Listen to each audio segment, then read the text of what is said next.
Direct इथं continue करायचं आहे. कंटिन्यू केल्यानंतर आपली माहिती हे तिथे दाखवेल, मॅच करेल.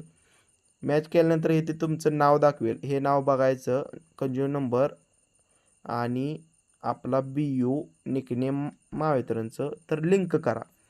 लिंक करला म्हणलं, लिंकवरती क्लिक केल्यानंतर इथे आपले चालूचे बिल दाखवेल ₹490. हे